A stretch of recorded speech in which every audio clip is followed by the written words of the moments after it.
ശരി, അങ്ങനെ cinema super super super 1000 പടം സൂപ്പർ. നമ്മുടെ പഴയ തിരിച്ചു വന്നു. കഥാപാത്രം ശരിക്കും നമ്മള് റിയൽ ആയിട്ട് തോന്നും.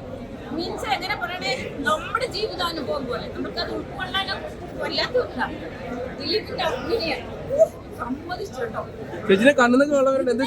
ശരിക്കും സങ്കടം. എനിക്ക് ആ കഥാപാത്രം ഞാനായിരുന്നു പോയി. എന്നെ കൂടെ ആരും പറയിപ്പിച്ചതല്ല, ഞാൻ ശരിക്കും എന്നെ ഉള്ളിൽ തട്ടിയതാണ്. നല്ല ഫീലിയാണ്, സങ്കടമാണ്. എല്ലാ ചേരുവകളും സിനിമയിലുണ്ട്, എല്ലാ ചേരുവകളുണ്ട്. ദിലീപേട്ടന്റെ കാര്യം പറയണത്, ദിലീപേട്ടന്റെ ഇമോഷണൽ സീൻസ് ഒക്കെ എത്ര പക്ക സത്യം. ഞാൻ കരഞ്ഞു പോകുന്നു പറയാൻ പോകരുത്. സംഗതി മാസാണ്. നിങ്ങൾ പോയി എക്സ്പീരിയൻസ് ചെയ്യാം. ഇതൊന്നും വേറെ പറയാൻ വാക്കുകൾ കിട്ടുന്നില്ല. ഇതിന്റെ ഭാഗഭാഗം കഴിഞ്ഞതിൽ വലിയ സന്തോഷിക്കുന്നു, അഭിമാനിക്കുന്നു. തങ്കമണി പൊളിച്ചടിക്കുക. തങ്കമണിയിലൂടെ താങ്ക് യു. സൂപ്പറായിട്ട് ഫ്ലാഷ് ബാക്ക് പറയുമ്പോൾ ശരിക്കും പറഞ്ഞാൽ പലപ്പോഴും കരഞ്ഞുപോയി. സൂപ്പർ എന്ന് പറഞ്ഞാൽ നല്ല സൂപ്പറായിട്ട് ഇപ്പോഴത്തെ നന്നായി ചെയ്തിട്ട് നല്ല അഭിനയം നല്ല ഇതായിട്ട് വന്നു. എനിക്ക് എത്ര ഇഷ്ടപ്പെട്ടു.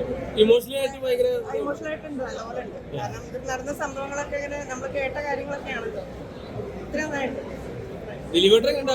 അയ്യോ, ഇതൊന്നും പറയാനില്ല, ഒരു രക്ഷയില്ല. സൂപ്പറായിട്ട് അതല്ലേ ആള് പറയുന്നൊക്കെ നമ്മൾ കരഞ്ഞു പോവുക.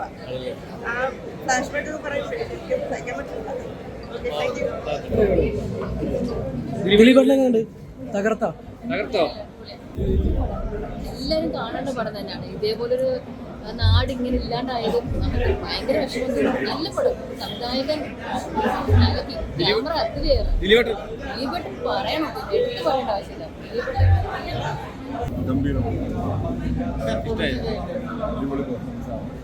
ദിലീപ് എല്ലാവരും ഗംഭീര പടമാണ്. ഒട്ടും ലാഗടിക്കുകയാണ്, നല്ലപോലെ റിയലിസ്റ്റിക് ആണ്. പക്ഷെ എല്ലാം ഉണ്ട്, ആക്ഷൻ, സെന്റിമെന്റ്സ് എല്ലാം, പ്രണയം എല്ലാം ഉണ്ട്. അടിപൊളി പടം.